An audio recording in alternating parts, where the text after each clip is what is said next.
अखियों ने खींची कोई और तस्वीर तेरी, रांझिया भूलता है और कोई हीर तेरी। अखियों ने खींची कोई और तस्वीर तेरी, रांझिया भूलता है और कोई हीर तेरी। दर्द की झील का पानी वो क्या पी लिया, जब से तेरा नहीं दिल ना किसी का रहा।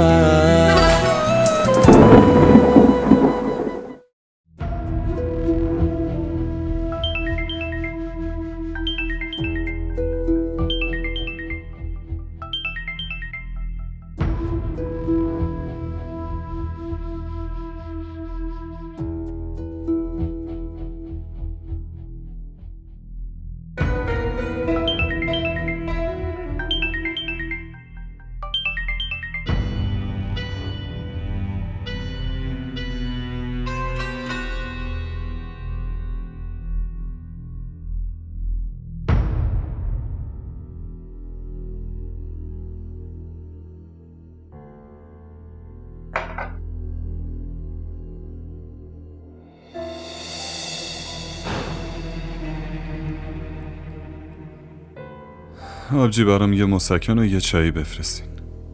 چی شده؟ خیر باشه، حالت که خوبه ها؟ آره همون میگرن همیشگی برگشته. میگیره؟ قبلا هم همین شکایت رو داشتی و الان دوباره داری شکایت میکنی؟ مشکل چیه؟ چرا نمیری پیش دکتر؟ نکنه خدایی نخواسته مشکل بزرگتری باشه. باشه آبجی میرم دکتر، فقط الان میخوام برم تو اتاقم. یه مسکن لطفا برام بفرست. باشه.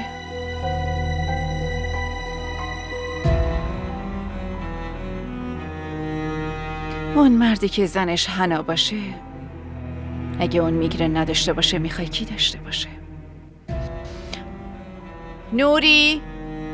نوری؟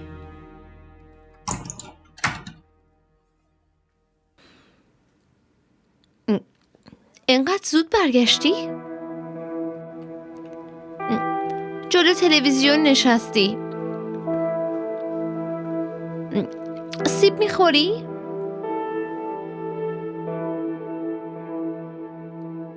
شهزاد بی عزیزم، برات مسکن آوردم. چی شده؟ تو حالت خوبه؟ ببینم تو که تب شدیدی داری. بیا اینجا. بلند شو، یه لحظه صبر کن. بذار اینو بذارم اینجا. بلند شو، بیا این ور دراز بکش. بلند شو. چی شده؟ چیزی نیست. بلند شو عزیزم، آرومتر. بیا اینجا بشین.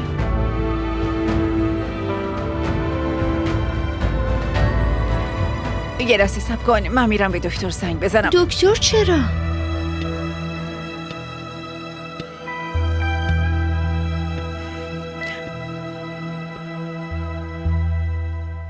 حنا، تو این خونه غیر از تلویزیون دیدن دیگه چیزی رو نمیبینی؟ شوهرت اینقدر تب شدید داره ولی تو اصلا عین خیالت نیست. اگه به عنوان شوهر قبولش نداری حداقل مثل انسان رفتار کن. یه ذره انسانیت تو وجود تو نیست؟ یه لحظه، قبل سرزنش کردن من از این بپرسین که بهم گفته که تب داره؟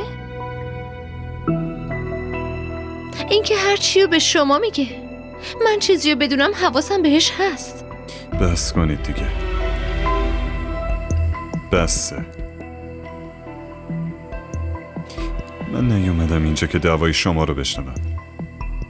اومدم خونه یکم استراحت کنم.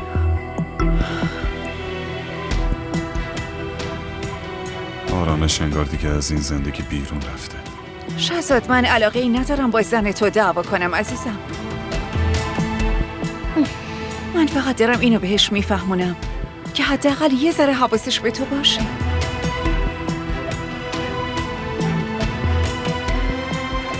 بیا فعلا این مسکنو بخور، منم میرم به دکتر زنگ میزنم.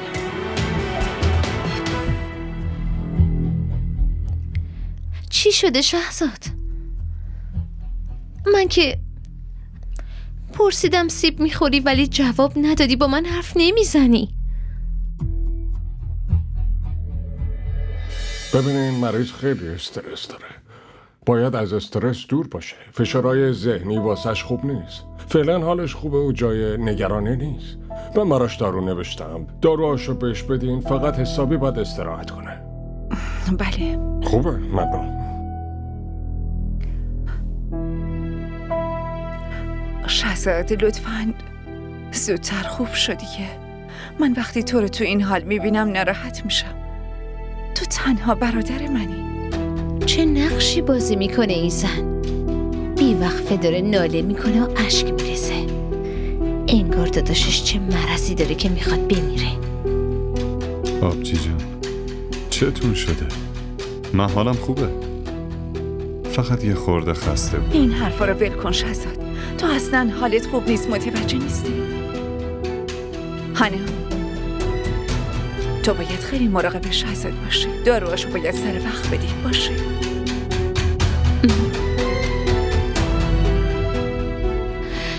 راستی یادم اومد، من یه چیزی باید به شما دوتا بدم.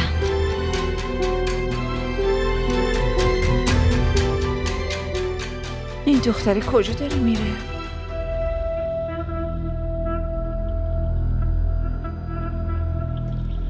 اینو ببینی شاید حالت خوب بشه.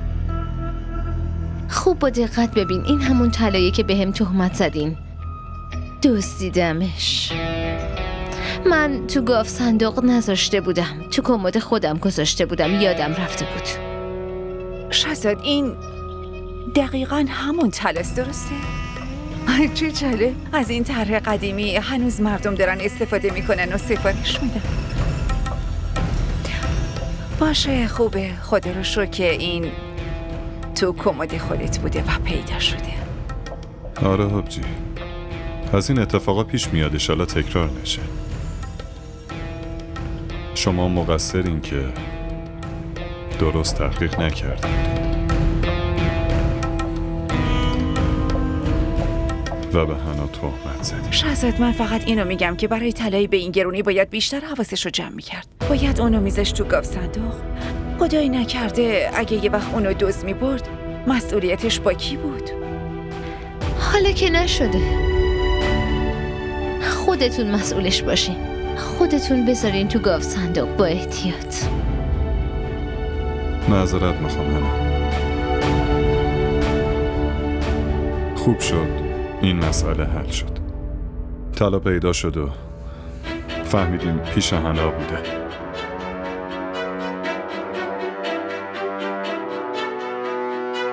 بگیرش، بذارش تو گاف صندوق.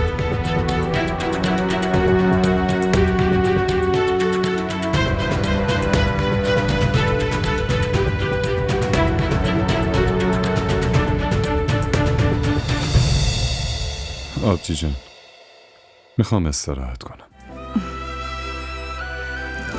باشه.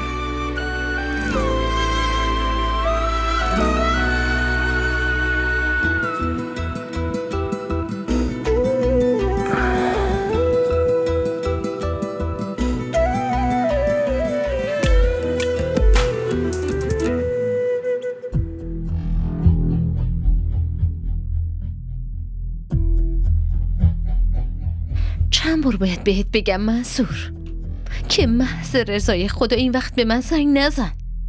هم شهزاد خونه است هم خواهرش. پس کی زنگ بزنم؟ تموم روز که گوشیت خاموشه. هم که نمیخوای بیای. از کی با حرف بزنم عزیزم؟ لازمه حرف بزنیم؟ آره لازمه عزیز دلم. با دوستم که باید حرف بزنم. میدونی راستش من به 300,000 شدید نیاز دارم.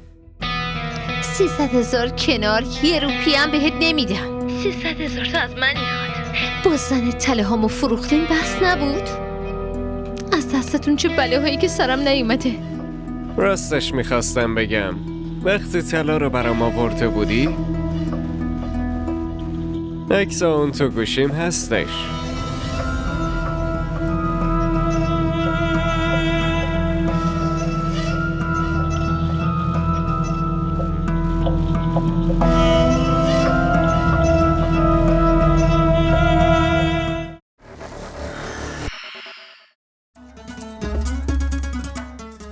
ICTV شبکه محبوب فارسی زبان در آمریکا.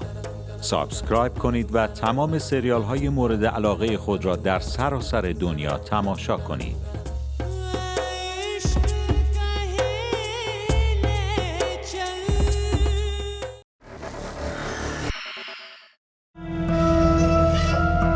وقت طلا رو برام ما پرته بودی؟ عکس اون تو گوشیم هستش.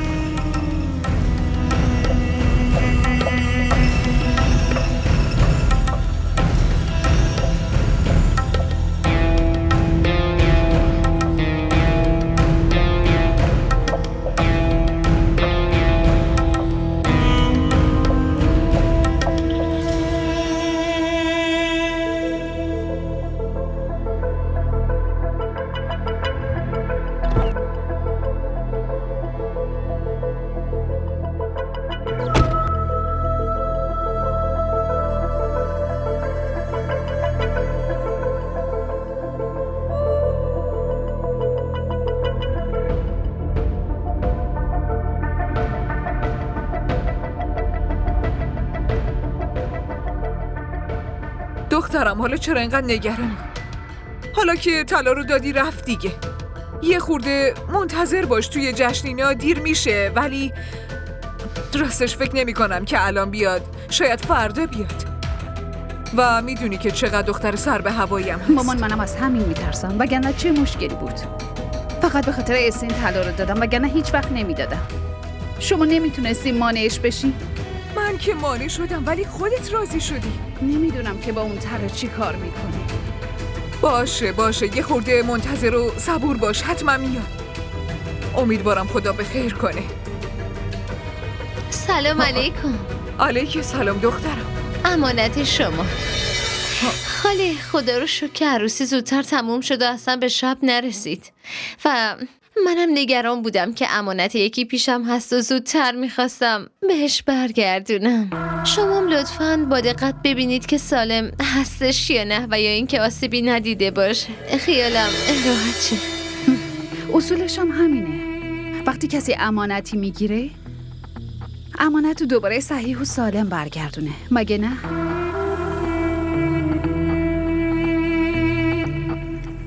یه چیزی بهتون بگم الینا؟ اسم خیلی ازت تعریف میکنه. از شما هم همینطور. فکر نمی کنی یه خورده باید رفتارتون رو عوض کنین تا که تعریف اون دروغ نشه؟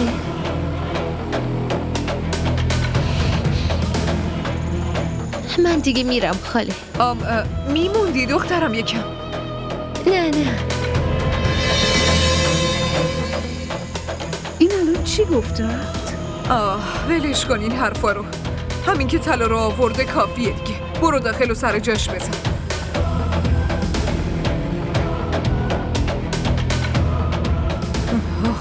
خدا رو شکر که نگرانی این طلا هم تموم شد.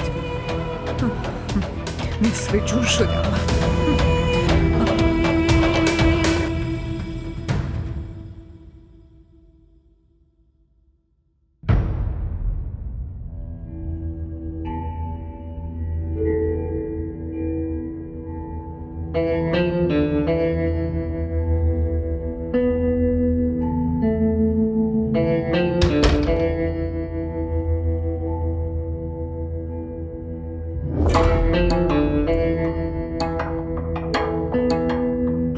هانا، باز کجا رفته بودی؟ هر وقت میبینم تو داری از بیرون میای. بهتر نیست یه ذرم تو خونه بشینی؟ برای شهزادم وقت بذار. تو اصلا تو خونه بند نمیشی دختر. مامان زنگ زده بود، حالش اصلا خوب نبود. تو فکر نمی کنی که شهزادم خیلی مریضه؟ از صبح تا حالا 2 بار دکتر اومده، داره تو تب میسوزه، ولی تو عین خیالت نیست. از گشت و گذر و بیرون رفتن دست بر نمیداری نه؟ خواهشم بس کن آبجی فرو. با وجود شما اینجا من دیگه کیم؟ وقتی شما به این خونه اومدین هیچکی به من نیاز نداره، مخصوصا شهزاد.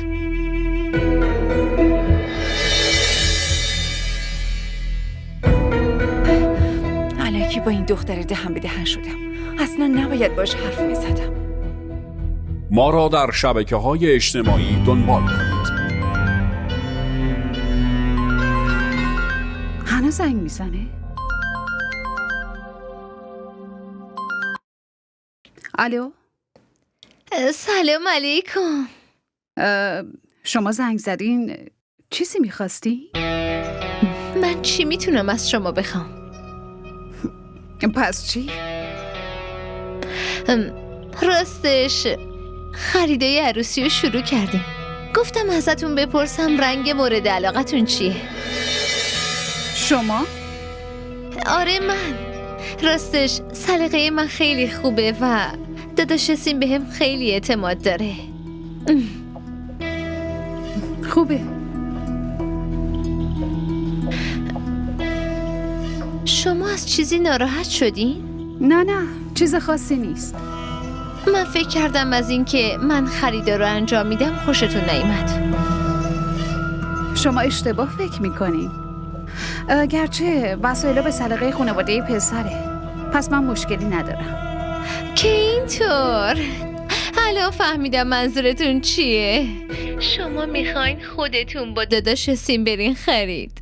من بهشون میگم. نه اینجوری فکر کرده بودم و نه همچین خواسته ای داشتم.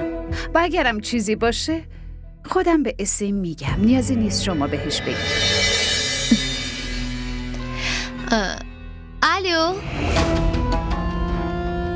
الینا اصلا صداتون نمیاد. مامانم داره زنگ میزنه، صداتون رو نمیشنوم. بعداً باهاتون صحبت میکنم. دختر دیوونه است.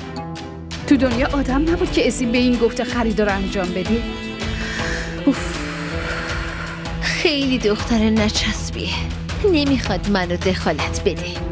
یه وسایل زشتی برات بگیرم که بفهمی چی به چیه. احمق.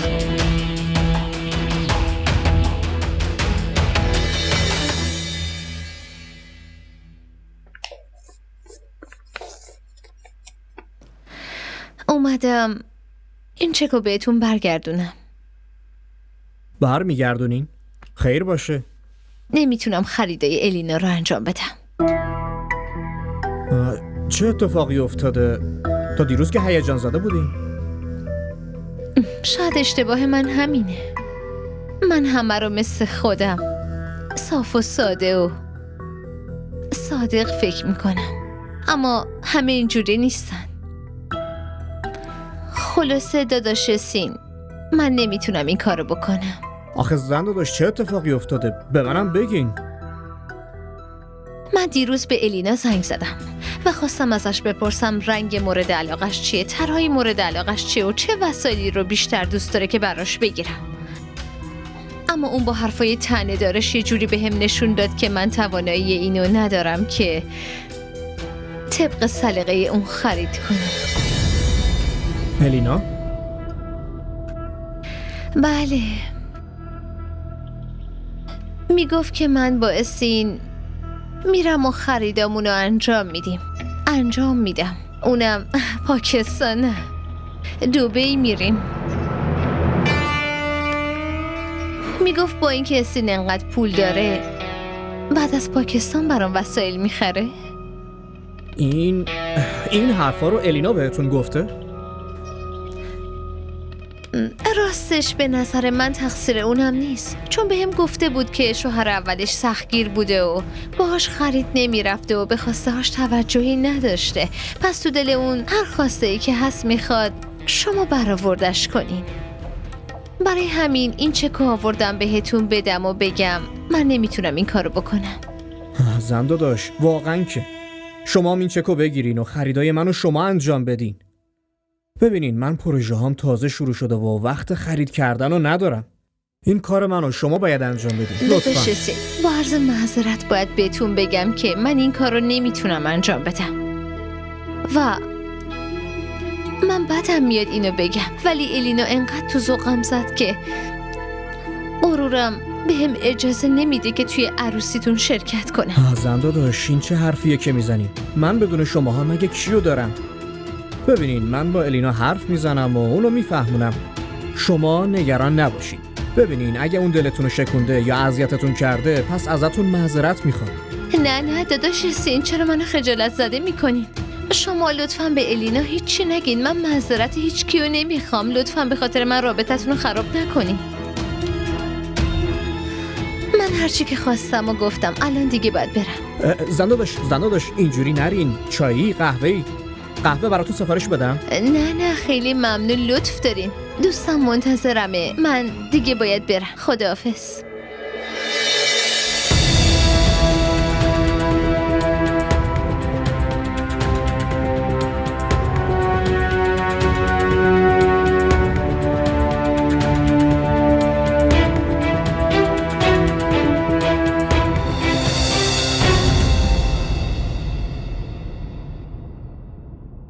از خریدای عروسی چه خبر؟ چکو برگردوندم. برگردوندی؟ یعنی چی؟ یعنی چکو به داداش اسیم پس دادم. خب چرا؟ نمیتونم خریدای عروسی الینا رو انجام بدم. ما با هم جور در نمیایم.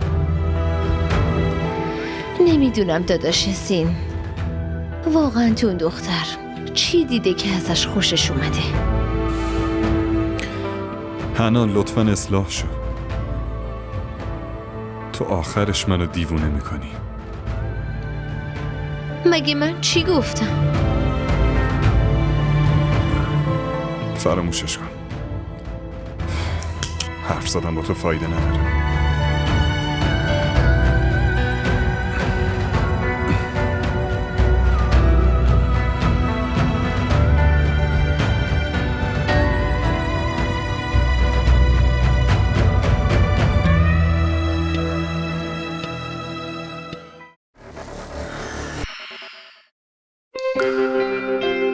DDTV شبکه محبوب فارسی زبان در آلمان. سابسکرایب کنید و تمام سریال های مورد علاقه خود را در سراسر دنیا تماشا کنید.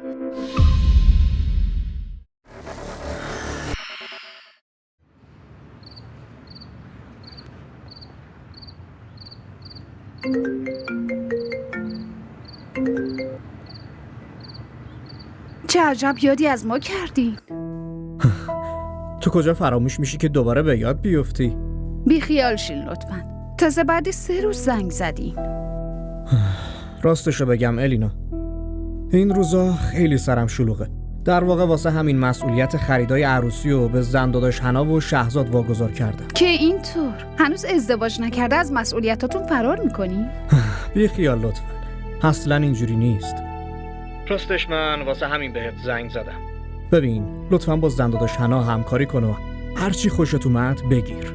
من با اون چه همکاری بکنم؟ اون حتی با من درست حرف نمیزنه. بی خیال الینا، اون رفتار دوستانه‌ای داره. اسم قبلا هم تو قضیه طلا زیاده روی کردی. الانم داری ازش دفاع میکنی. الینا من از کسی دفاع نمی‌کنم. اون واقعا دختر خوبیه. اون اصلاً هم خوب نیست. به نظر من که خیلی چالاک و زرنگه. زشته الینا، اینجوری راجبه کسی حرف نمیزنن که. میدونی در واقع اگه وقت داشتم حتما تو رو برای خرید میبردم دبی. من از این خواسته ها ندارم که برم دبی خرید کنم. فقط دلم میخواست با شما برم خرید. پس مامانم با خودتون ببرید. شما چرا نمیفهمید؟ من با اون احساس راحتی نمی کنم. عجیب حرفای بچگونه میزنی الینا. خودت خیلی خوب میدونی که پروژه های خیلی مهمی دارم و چطور میتونم باهات برم خرید. تو بگو چطور میتونم اداره کنم؟ باشه پس تنهایی میرم خرید. نه الینا، ببین من اصلا خوشم نمیاد که تنهایی تو مرکز خریدا بگردی. رحمشو هم که نیست. این کار مناسبی نیست. شما هم همین طرز فکر رو داری؟ مثل مرده سنتی و غیرتی؟ عجبا، این کجاش حرف سنتی بود؟ ببین تو با زن داداش حنا میری خرید و این دستور منه.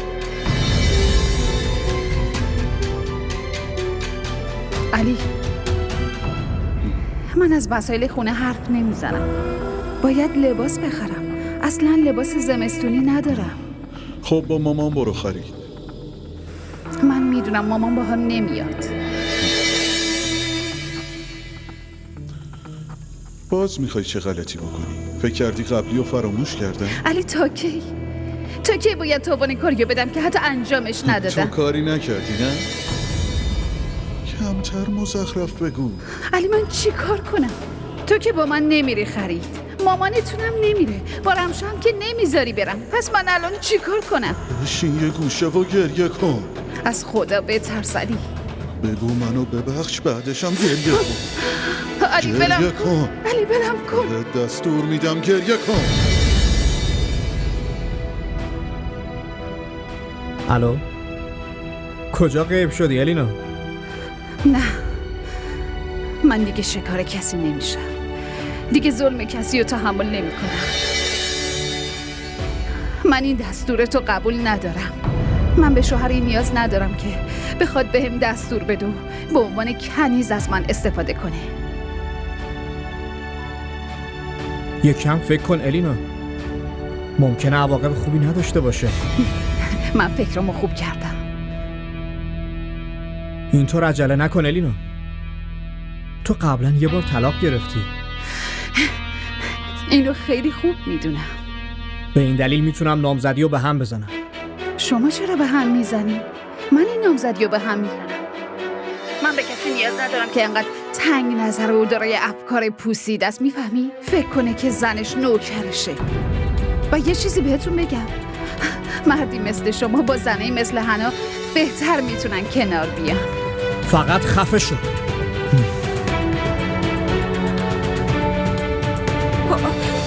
الینا، با کی اینجوری پشت تلفن دعوا کردی؟ تو داشتی چی کار میکردی؟ چی شده دخترم؟ با اسین داشتی حرف میزدی؟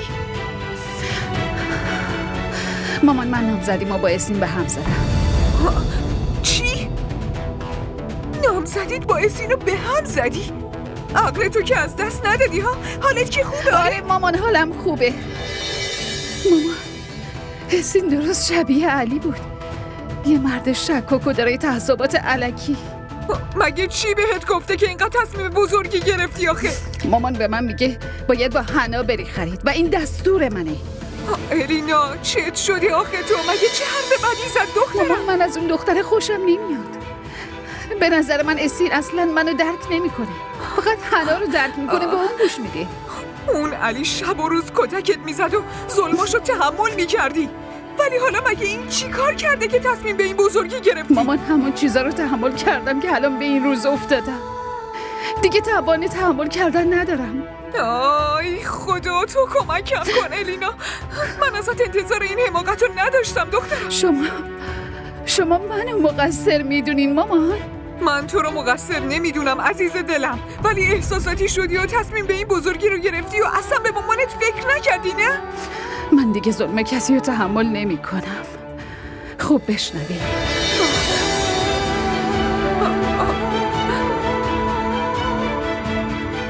الینا، من چی کار کردم خدایا؟ این چه مصیبتیه که گرفتارش شدم آخه؟ ما را در شبکه‌های اجتماعی دنبال کنید. یاسین، معذرت میخوام. حنا بدون گفتن به من خرید رفتن و کنسل کرده. من واقعا شرمندم. عیب نداره داداش. نه داداش، دوست واسه یه چیه؟ اینجور مواقع باید به درد هم بخوریم. به هر حال الان دیگه به خریدی هم نیاز نیست.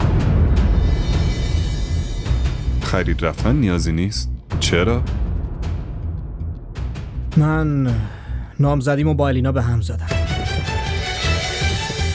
چی؟ یعنی چی که نامزدی رو به هم زدی؟ این چه حرف بچگانه ایه؟ دختری مثل الینا نمیتونه با من کنار بیاد. شایدم اون نمیتونه منو درک کنه، شایدم من اونو نمیتونم درک کنم. حالا بی خیال، هرچی که هست، فقط ما دوتا نمیتونیم با هم کنار بیاییم.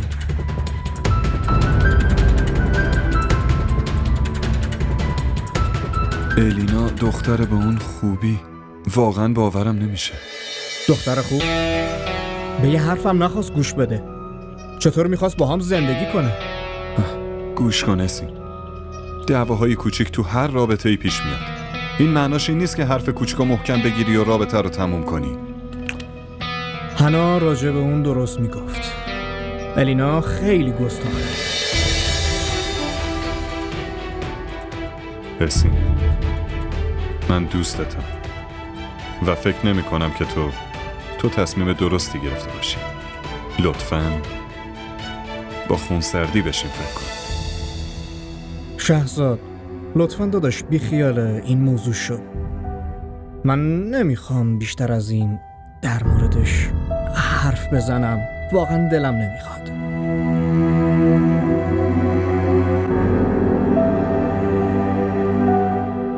آره با مامان حرف زدم، اون همه چیو بهم گفت. اما الینا به نظرت فکر نمی کنی خیلی عجولانه تصمیم گرفتی؟ من هیچ نمیدونم. فقط اینو میدونم که هر کاری کردم درست بوده. تو که تصمیمتو گرفتی دیگه چرا گریه میکنی؟ رامشا من داغ به روی دل مامانم شدم، میفهمی؟ الینا خواهش میکنم اینجوری حرف نزن.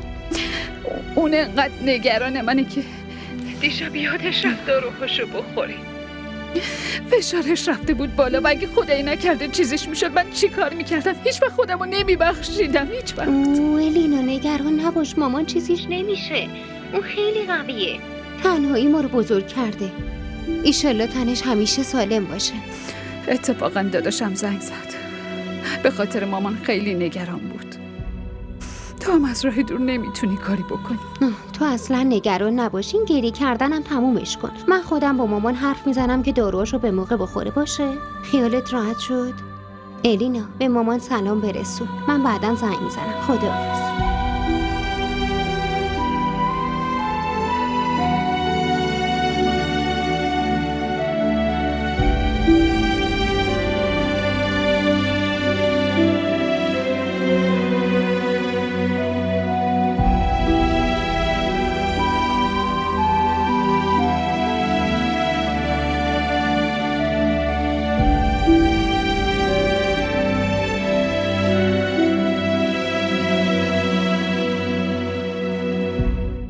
این بار نباید بهش بی‌انصافی بشه.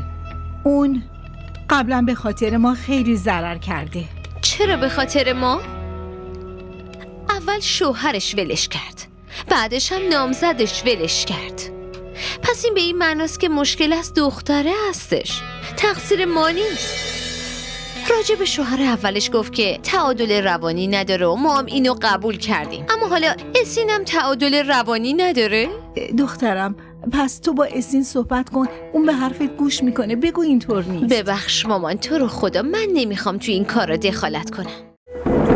अखियों ने खींची कोई और तस्वीर तेरी रांझिया भूलता है और कोई हीर तेरी अखियों ने खींची कोई और तस्वीर तेरी रांझिया भूलता है और कोई हीर तेरी दर्द की झील का पानी वो क्या पी लिया.